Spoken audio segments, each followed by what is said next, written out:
de Nasreddin, le fou sage.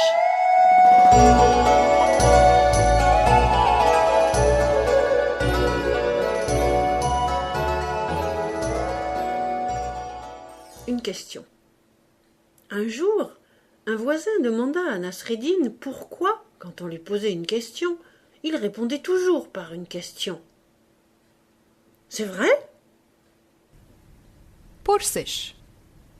روزی همسایه ای از ملا نصرالدین پرسید چرا وقتی از تو سوال می کنند همیشه با یک سوال دیگر جواب میدی؟ ملا گفت جدی میگی؟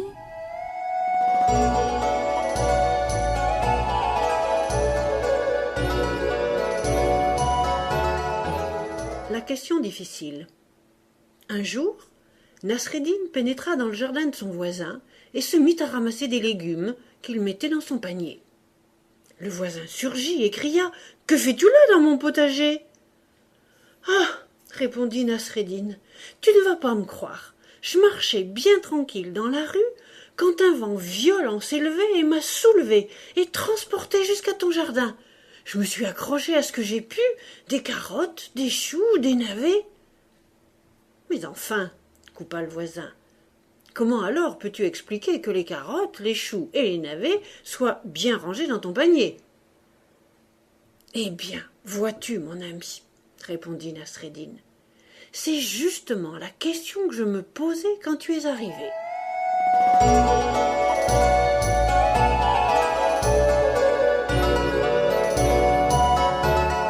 Marche. Un jour, Nasreddin se reposait au bord de la route quand un voyageur s'arrêta près de lui et lui demanda « Combien de temps faut-il pour arriver à la ville ?»« Marche, lui répondit Nasreddin. « Je te demande combien de temps il faut pour arriver à la ville, recommença le voyageur. « Marche, te dis-je. » Le voyageur pensa que l'homme était sourd et renouvela sa question plus fort. « Marche donc !» le coupa Nasreddin. L'homme alors s'en alla, mécontent et marmonnant des insultes, et dès qu'il eut fait quelques pas, Nasreddin lui dit « Si tu marches à cette allure, tu en as pour 2 heures avant d'atteindre la ville. »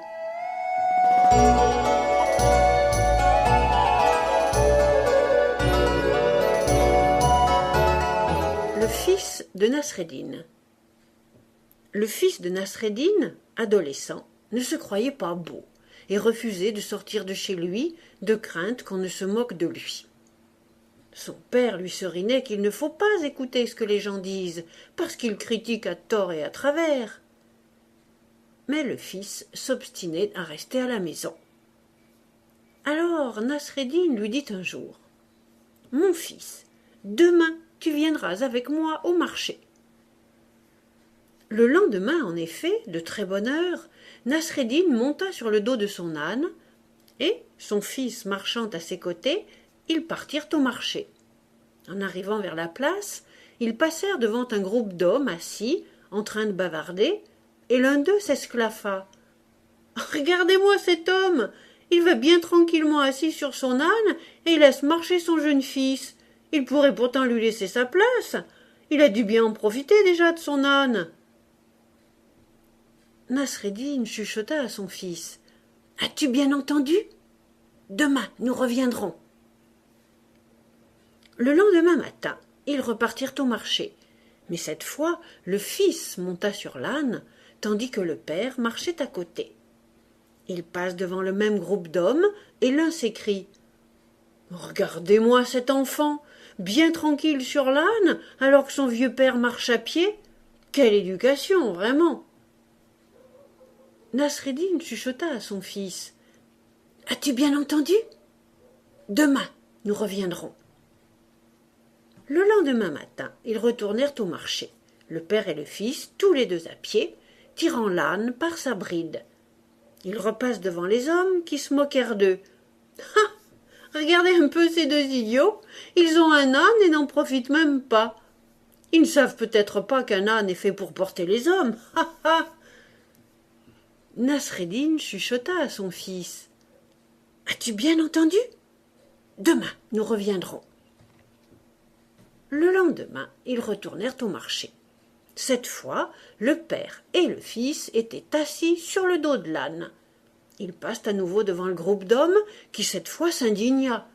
« Mais c'est une honte d'épuiser ainsi un pauvre âne.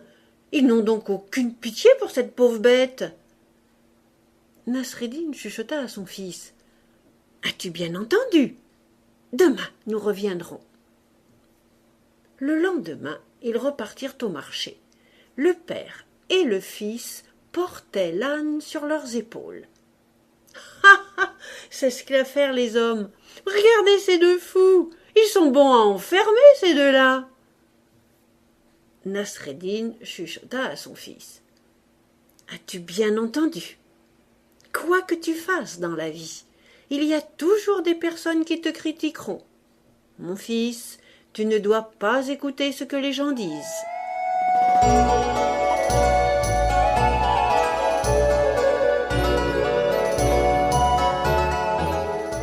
Ni. Nasreddin était tailleur. Un jour, un homme entra dans sa boutique et lui dit « Nasreddin, je veux que tu me tailles une djellaba, mais je ne la veux ni blanche, ni noire, ni rouge, ni bleue, ni jaune, ni verte, ni… »« D'accord, j'ai compris, » le coupa Nasreddin. « Quand pourrais-je venir la chercher ?» lui demanda le client. « Quand tu voudras, mais ni lundi, ni mardi, ni mercredi, ni jeudi, ni vendredi, ni samedi, ni dimanche, bien sûr. »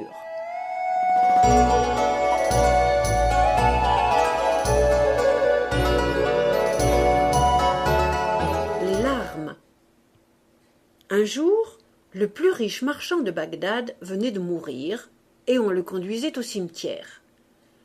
Un long et silencieux cortège suivait le mort, chacun étant concentré sur la part de l'héritage qui lui revenait. Nasreddin, sur le bord de la route, pleurait à chaudes larmes. Un homme s'approcha de lui et lui demanda « Le défunt devait être un bien proche parent à toi. »« Justement non, » répondit Nasreddin. اشک. روزی ثروتمندترین بازرگان بغداد مرد و او را به قبرستان داشتن می بردند. هر کس در سکوت مانده بود و به فکر ارث افتاده بود. ملا نصرالدین ته گذر مانده بود و داشت گریه می کرد. مردی آمد و پرسید حتما آن کس یکی از آشنایان صمیمی تو بود. ملا جواب داد متاسفانه نه.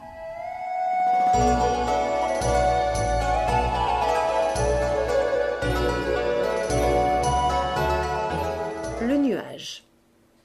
Un jour, Nasreddin creusait des trous en plein désert. Un marchand qui passait par là s'étonna et lui demanda ce qu'il cherchait. « Je cherche des pièces de monnaie que j'ai enterrées il y a quelque temps. »« Mais, reprit le marchand de plus en plus étonné, tu aurais dû prendre un repère, un rocher, un arbre qui t'aurait permis de retrouver l'endroit de ta cachette. »« Je l'ai fait, » dit Nasreddin. « Vraiment ? Et quel est donc ton repère ? Je ne vois que du sable ici. » Et Nasreddin répondit « L'ombre d'un nuage. »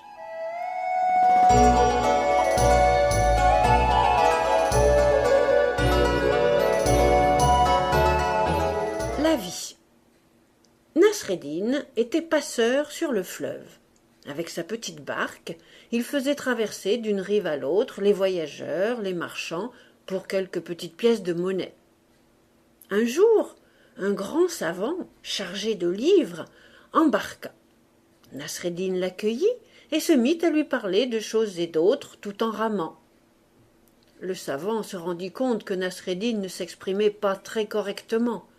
« Toi, mon ami, tu n'as pas dû aller à l'école bien longtemps, » lui dit-il. « Non, » répondit Nasreddin un peu honteux. « Eh bien, sache, mon ami, que tu as perdu la moitié de ta vie. » Vexé, Nasreddin rama sans plus dire un mot. Arrivé au milieu du fleuve, des vagues secouèrent la barque qui chavira. Les deux hommes se retrouvèrent dans l'eau, un peu éloignés l'un de l'autre. Nasreddin cria « Est-ce que tu as appris à nager, maître ?» « Non, répondit le pauvre homme qui se débattait dans l'eau.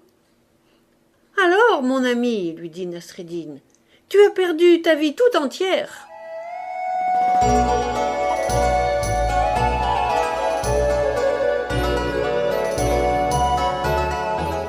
Et pourquoi pas? Un jour, Nasreddin mangeait un gros et bon gâteau devant la porte de sa maison, quand un étranger passa, le salua en disant « Assalamu alaykoum » « Et pourquoi pas ?» lui répondit Nasreddin. « Quelle drôle de réponse! Quel drôle de personnage !» se dit l'étranger. « Écoute, » ajouta Nasreddin, « si je réponds à ton salut, tu vas me demander des nouvelles de ma santé, de ma femme, de mes enfants, s'ils sont gentils avec leur vieux père, etc., etc.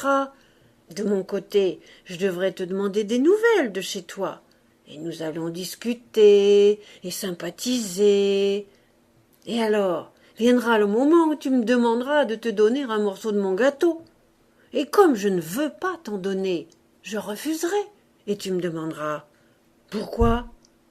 C'est alors que je te dirai « Et pourquoi pas ?» Alors, pour éviter ce long dialogue tout à fait inutile, je t'ai tout de suite dit le mot de la fin.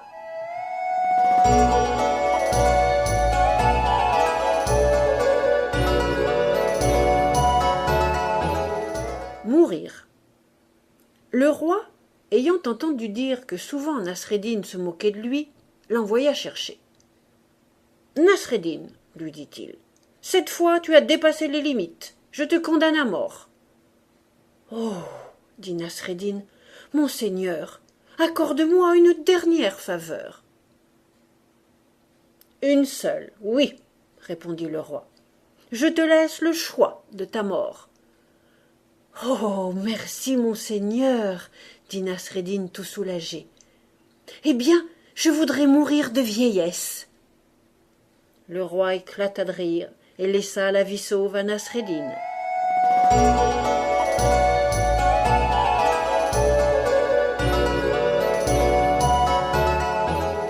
La lumière.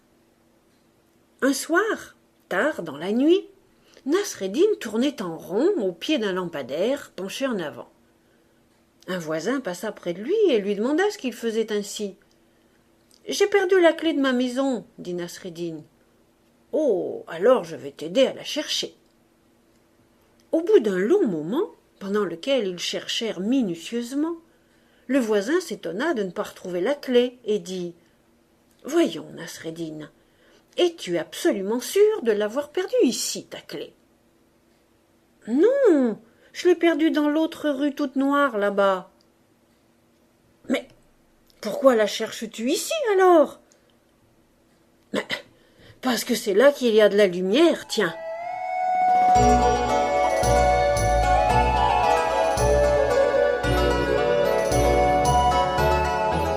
La chute de la djellaba. La femme de Nasreddin s'endormait quand elle entendit un grand bruit dans l'escalier. Elle appela son mari et elle lui demanda ce qui se passait. « Ce n'est rien, va, c'est ma djellaba qui vient de tomber dans l'escalier. »« C'est drôle quand même, tout ce bruit que j'ai entendu. Une djellaba ne ferait pas tout ce vacarme, » s'étonna sa femme. « C'est que, » répondit Nasreddin, « j'étais dedans. » سقوط لباس ملا. زن ملا خواب بود وقتی صدای بلندی در پله شنید. ملا را صدا کرد و گفت چه خبره؟ ملا گفت هیچی نیست، لباسم در پله افتاد. زن گفت واقعا؟ ولی یک لباس سبک که نمیتواند همین سر و صدا بکند. ملا گفت درسته، غیر از این که داخل لباس خودم باشم.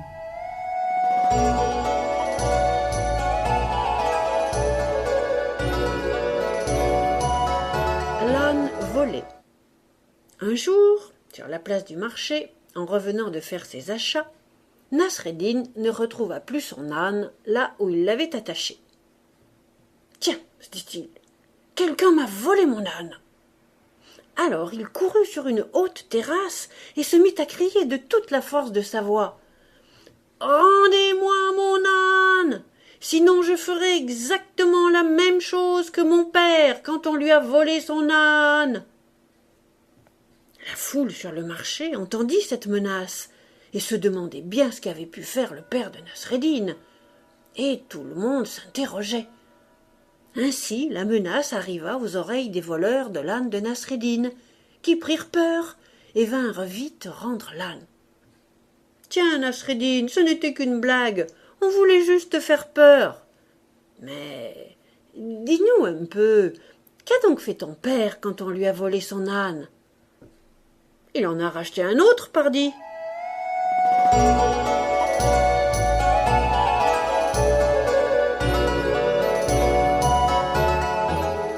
Les 10 ânes. Un jour, Nasreddin décida d'acheter 10 ânes pour en faire le commerce.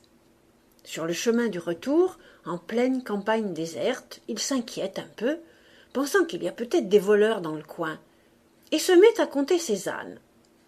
Mais, ne voyant pas celui sur lequel il était assis, il n'en compta que 9. Malheur, on m'a volé un âne. Vite il saute à terre et se met à courir partout à la recherche de son âne. Mais au bout d'un long moment, il revient tristement rejoindre ses ânes. Et là, quelle surprise! Les 10 ânes sont là. Oh oh! Le voleur a eu peur de moi et m'a restitué mon âne, se dit Nasreddin. Tout fier, il remonta sur son âne et continua sa route, suivi des 9 autres. Un moment plus tard, le doute et la crainte le ressaisirent. Il se retourna et compta à nouveau ses bêtes. 9! Ils sont revenus, les voleurs! Ah! Ils doivent bien se moquer de moi! Sous l'effet d'une brusque colère, Nasreddin sauta à terre et courut, en hurlant en tous sens. Épuisé, il revint près de ses ânes. Stupéfaction, il en compta 10.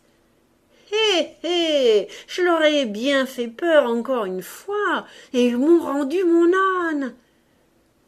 Cette fois, Nasreddin ne remonta pas sur son âne. Il préféra terminer sa route à pied, pensant être ainsi plus vigilant. Et il arriva chez lui. Il raconta son aventure à sa femme. Elle soupira profondément, puis elle dit « En regardant bien, moi je compte 11 ânes. »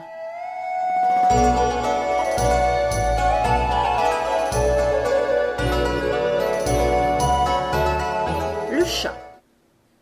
Un jour, Nasreddin lavait son chat dans la rivière. Un voisin passa et lui dit « Mais voyons, Nasreddin, tu vas le tuer, ton chat !»« Bah, la propreté n'a jamais tué personne. » Quelques jours plus tard, le voisin s'inquiéta auprès de Nasreddin. « Dis-moi un peu, il y a bien longtemps que je n'ai pas vu ton chat. »« Bien sûr, il est mort, » dit Nasreddin. « Ah, tu vois, je te l'avais bien dit qu'il ne fallait pas le laver dans la rivière. »« Imbécile, lui répondit Nasreddin. Ce n'est pas en le lavant qu'il est mort, c'est en l'essorant. »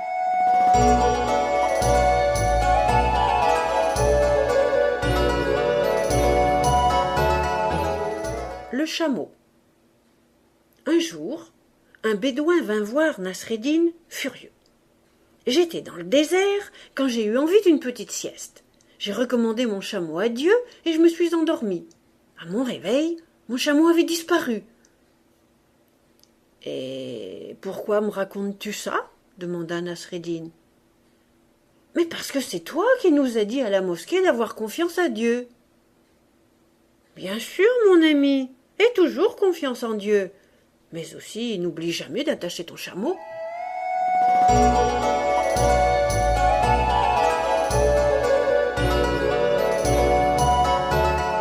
La parole de l'âne.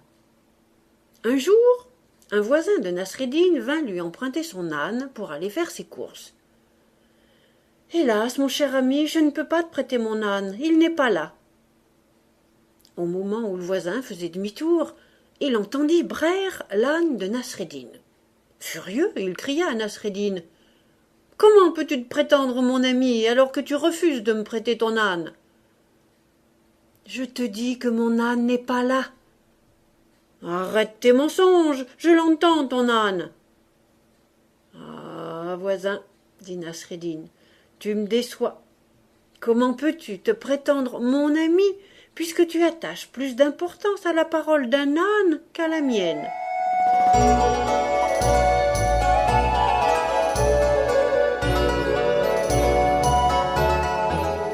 Le parapluie. Un jour, Nasreddin sortit de la mosquée. Il pleuvait, et il tenait son parapluie fermé sous son bras. Un marchand lui cria: « Eh bien, Nasreddin, ne vois-tu pas que tu devrais ouvrir ton parapluie ?»« À quoi bon ?» répondit Nasreddin. « Il est tout déchiré. »« Mais alors, pourquoi l'as-tu pris ?»« Je ne savais pas qu'il allait pleuvoir. »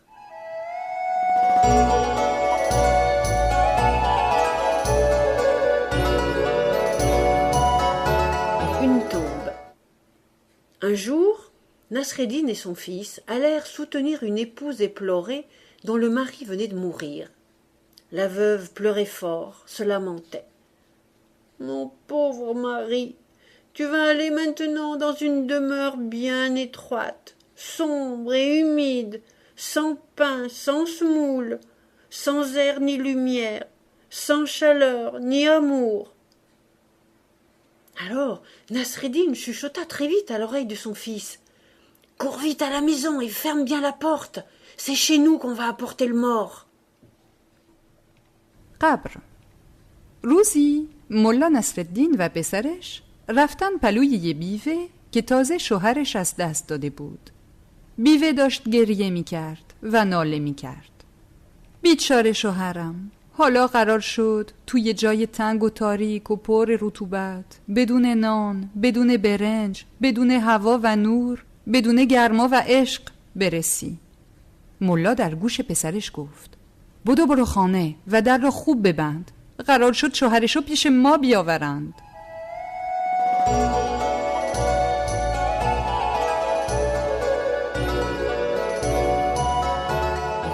Entre les deux. Un jour, Nasreddin se promenait entre le juge et le vizir, qui soudain lui demandèrent: « Franchement, Nasreddin, dis-nous une bonne fois pour toutes qui tu es. Es-tu un idiot ou un escroc ? » « Mais je ne sais pas bien, moi non plus. Mais ce que je sais très bien, c'est que, en ce moment même, je suis entre les deux. »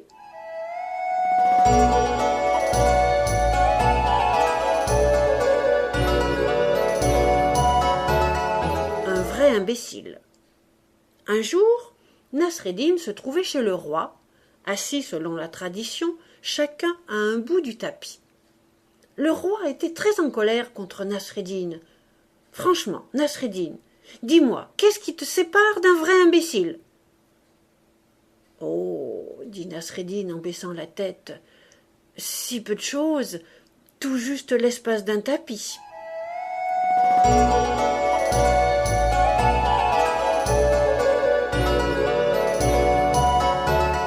Le piment. Nasreddin se plaignait un jour à son voisin de son âne vraiment trop paresseux qui mettait un temps fou pour revenir des champs. « Mais voyons, lui dit son ami, frotte-lui les fesses avec du piment, tu verras comme il courra vite. » Le lendemain, Nasreddin, après son travail au champ, frotta les fesses de son âne avec du piment. Aussitôt, la bête se mit à courir à toute allure en direction de la maison. Nasreddin n'arrivait pas à le suivre. Alors il eut l'idée de se frotter les fesses avec du piment. Et aussitôt il partit à toute allure, rattrapa son âne, le dépassa, arriva à sa maison, y pénétra, courait en tous sens dans la maison en criant « Arrêtez-moi! Arrêtez-moi » Mais sa femme avait beau courir, elle ne parvenait pas à rattraper son mari et se lamentait. « Ignorante !» cria Nasreddin. « Prends du piment et frotte-le sur tes fesses !»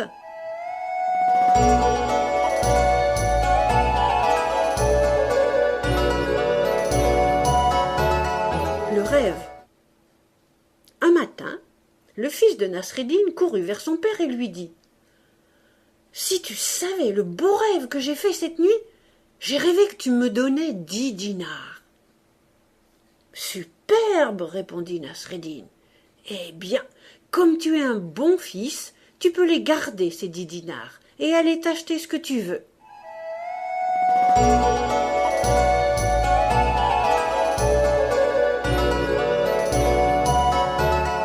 La gifle.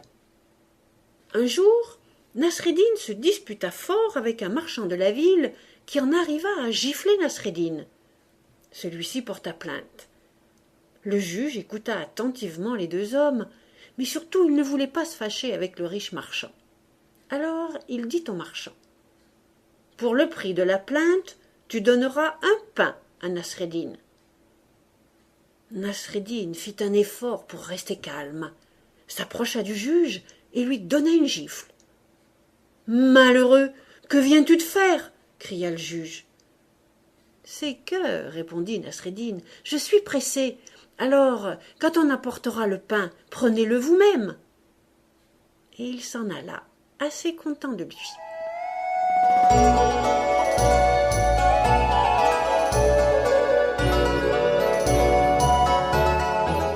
Un tour de magie. Un jour, Nasreddin était invité à la table du roi. Le repas fut somptueux, servi dans de la vaisselle en or. Nasreddin mourait d'envie de voler une petite cuillère. Mais il était placé en face du roi et ne pouvait donc prendre ce risque. Or, il aperçut à l'autre bout de la table le vizir qui discrètement prenait une petite cuillère et la mettait dans sa poche. Alors, Nasreddin se leva, prit une petite cuillère, la mit dans sa poche, tout cela sous les yeux du roi, et dit « Monseigneur, pour vous remercier de ce bon repas, je vais vous faire un tour de magie. » « Hé !» dit le roi en colère, « ce n'est pas de la magie, c'est du vol. Rends-moi cette petite cuillère. »« Si, c'est de la magie, car je vais la faire ressortir à l'autre bout de la table, de la poche du vizir. »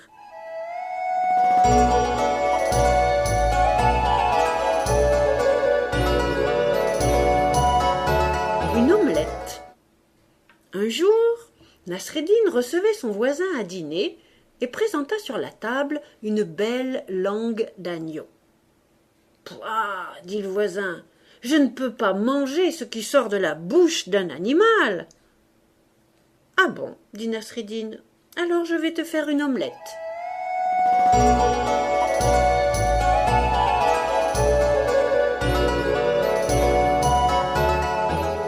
Une excuse pire que la faute.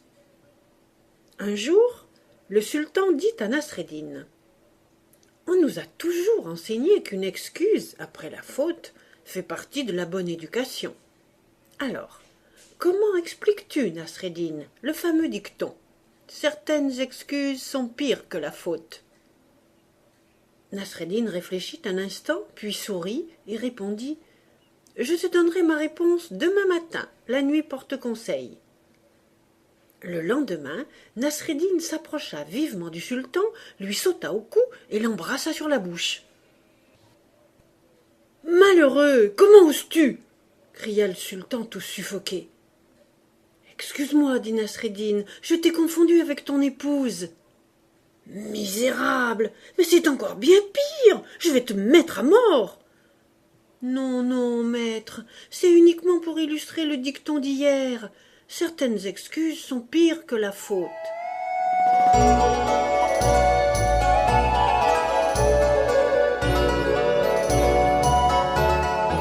Le partage. Un jour, la femme de Nasreddin se lamentait. « Ce n'est plus possible, la vie ici. La moitié des gens meurent de faim, alors que l'autre moitié est très riche. Toi, Nasreddin, qui es respecté dans le village, ne peux-tu pas essayer de les convaincre de partager ? Tout le monde serait heureux. » Nasreddin partit aussitôt dans le village et ne rentra que fort tard le soir, éreinté. « Alors ?» questionna sa femme. « J'ai réussi à convaincre les pauvres. »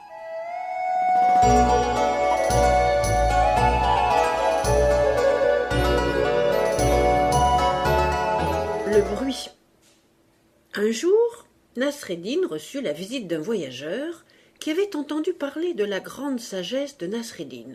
« Dis-moi, Nasreddin, quand je mets un charbon brûlant dans de l'eau, on entend « pchit ». D'où vient donc ce bruit? Du charbon ou de l'eau? Nasreddin ne réfléchit pas longtemps et envoya une belle claque sur la nuque du voyageur. « Comme moi, tu as entendu un claque, hein, mon ami? Dis-moi, ce bruit vient-il de ta nuque ou de ma main? »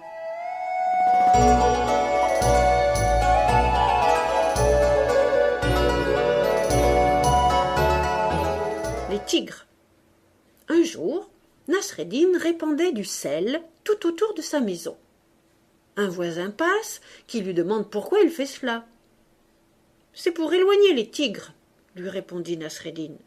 « Mais il n'y a jamais de tigres par ici. »« Eh bien, tu vois, c'est la preuve que ce que je fais est efficace. » ببر. روزی ملا نصرالدین نمک اطراف خانه‌اش داشت پخش می‌کرد. همسایه‌ای از او پرسید چرا داره این کار رو انجام میده؟ این کار رو انجام میدم که ببر اطراف خانه نیاد. همسایه گفت ولی هیچ وقت ببر در این اطراف نمیاد. ملا گفت خب پس میبینی که کار من فایده دارد.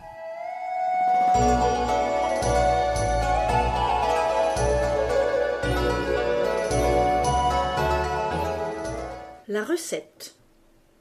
Un jour, Nasreddin alla chez son boucher lui acheter une belle tranche de foie. En rentrant chez lui, il passe devant son ami le cuisinier.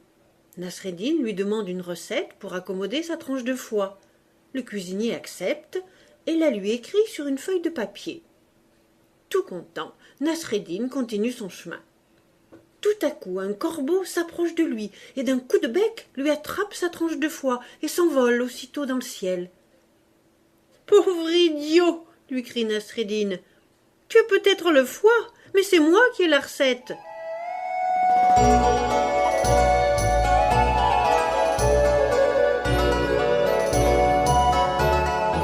Le vin. Nasreddin possédait une grande vigne qui produisait beaucoup de beaux raisins. Un jour, l'imam de la mosquée vint le voir et lui demanda « Dis-moi, Nasreddin, que fais-tu donc de tout ce raisin que tu récoltes chaque année ?»« Mais nous le mangeons. »« Allons, lui dit l'imam, toi et ta famille, vous ne pouvez pas manger toute ta production. Que fais-tu de ce qui reste ?»« Le reste ? Eh bien, je le mets dans des jarres, je le laisse macérer et plus tard je le bois. » « Voyons, Nasreddin, dit l'imam, du jus de raisin qui macère, cela s'appelle du vin. Cette transformation, c'est la volonté d'Allah. Moi, je ne peux que respecter sa volonté.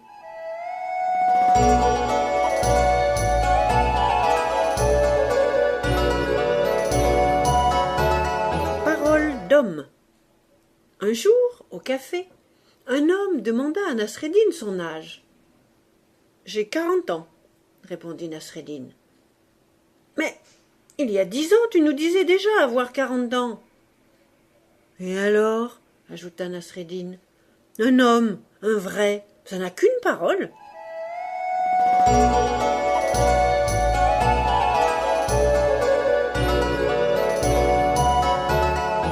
Le fer à cheval. Un jour, Nasreddin trouva par terre un fer à cheval. Tout heureux, il le montre à ses amis, qui s'étonnent d'une telle joie pour un fer à cheval. « On ne te croyait pas superstitieux, Nasreddin ?»« Et qui te dit que je suis superstitieux ?»« Tu es si heureux de ta trouvaille !»« Ah, mais c'est que je me dis, comme j'ai trouvé un fer à cheval, je pourrais peut-être bien en trouver 3 autres. Et pourquoi pas aussi un cheval ? Et même la selle qui va avec. Et alors, mon ami, je ne marcherai plus à pied. »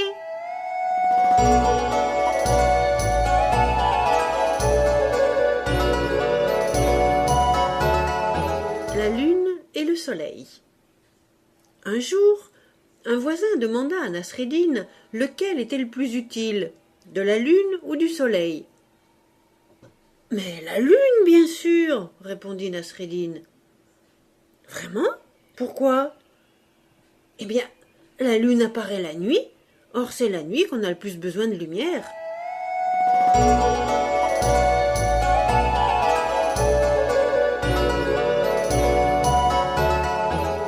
Tu as aussi changé de nom.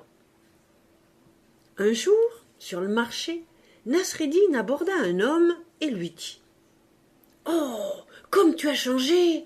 Tu étais brun et te voilà blond maintenant. »« Mais, bégaya l'homme interloqué. En plus, je me rappelle bien, tu étais beaucoup plus grand avant, et maintenant tu es plus petit que moi. Mais, et la tache que tu avais là sur la joue, incroyable, elle a disparu. Mais, ah, vraiment, Mustapha, j'ai failli ne pas te reconnaître. Mais enfin, je ne m'appelle pas Mustapha. Ah, tu as aussi changé de nom?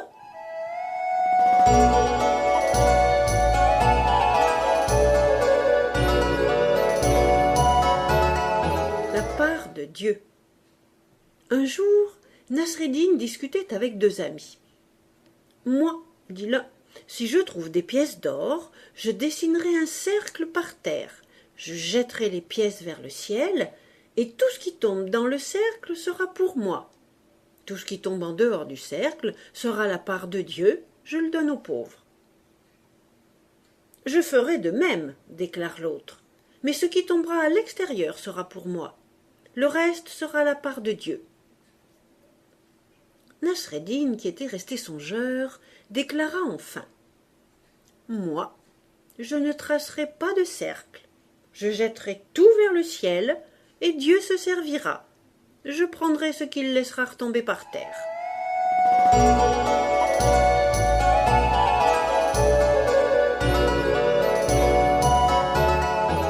Le miroir. Un jour, Nasreddin trouve sur le sol, dans la rue, un miroir abandonné là. Il le ramasse, le regarde, constate que l'image qui se reflète est vraiment laide. « Je comprends qu'on t'ait jeté.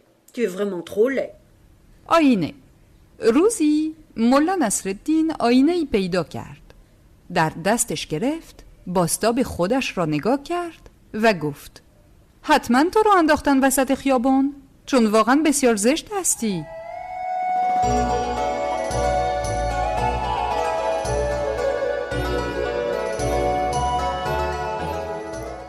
La vieillesse. Un jour, Nasreddin arrive vers ses amis, particulièrement content et fier de lui. Ses amis lui demandent s'il a découvert un trésor pour afficher une mine si réjouie. « Oh, beaucoup mieux que cela, dit Nasreddin. Je viens de découvrir que j'ai toujours la force que j'avais à 20 ans. »« Waouh! Et comment as-tu découvert cela ?»« Oh, c'est très simple, dit Nasreddin. Vous voyez l'énorme pierre là-bas? Eh bien, à 20 ans, je n'arrivais pas à la bouger. »« Oui, et alors ?»« Et alors? Eh bien, tout à l'heure, j'ai essayé. Je n'y suis pas arrivée, exactement comme à 20 ans. »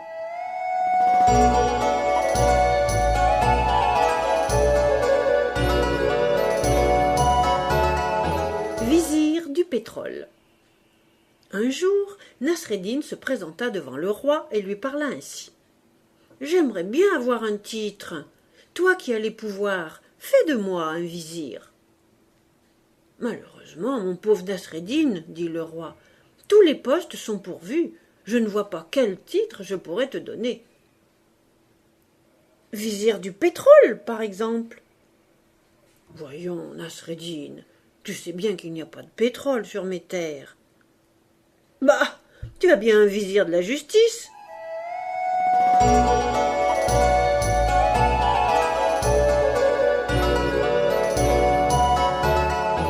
L'économie. Nasreddin était devenu pauvre et voulut faire des économies dans ses dépenses. Il décida de diminuer la nourriture de l'âne. Insensiblement, Ainsi la bête ne s'en rendrait pas compte. Et c'est ce qu'il fit, sans que l'âne ne proteste. Cette situation dura plusieurs jours, jusqu'au jour où il n'y eut plus rien dans l'écuelle. Alors l'âne s'allongea et ne se releva plus. Il était mort. « Ah, zut alors, je n'ai pas de chance. Mon âne meurt juste maintenant qu'il s'était habitué à ne plus manger et qu'il ne me coûtait plus rien. Je n'ai vraiment pas de chance. »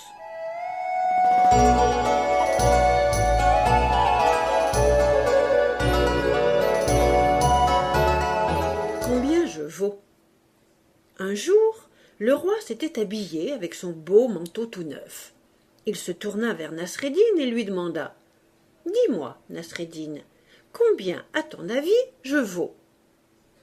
Nasreddin réfléchit, compta sur ses doigts, recompta sur ses doigts, puis dit « 500 pièces d'or. »« Malheureux, c'est le prix de ce manteau. »« Oui, Seigneur, je sais, j'ai calculé aussi le prix du manteau. »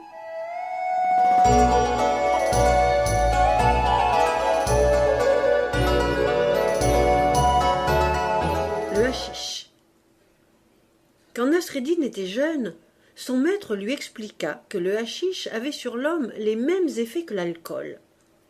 Un jour, Nasreddin consomma du hashish et partit au hammam. Il était en train de se laver quand il réalisa que le hashish n'avait aucun effet sur lui, et il voulut le dire à son maître. Il jeta sa serviette par terre et partit tout nu dans la rue. « Que fais-tu dans cette tenue ?» lui demanda son maître. « Je suis venu te dire que tu t'es trompé. Le hashish ne me fait aucun effet. »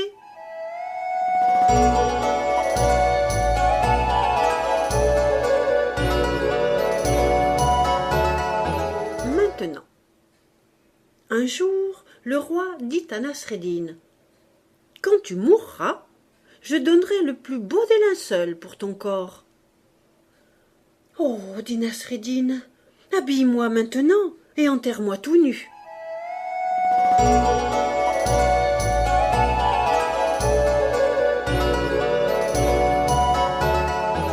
La vérité. Un jour, avant la prière, Nasreddin monta en chaire et demanda à la foule de fidèles. « Voulez-vous la vérité sans le doute ?»« Oui, répondit la foule. »« Voulez-vous la connaissance sans peine ?»« Oui. »« Voulez-vous le progrès sans sacrifice ?»« Oui. »« Eh bien, promis, si je trouve la réponse, je viendrai vous la dire. »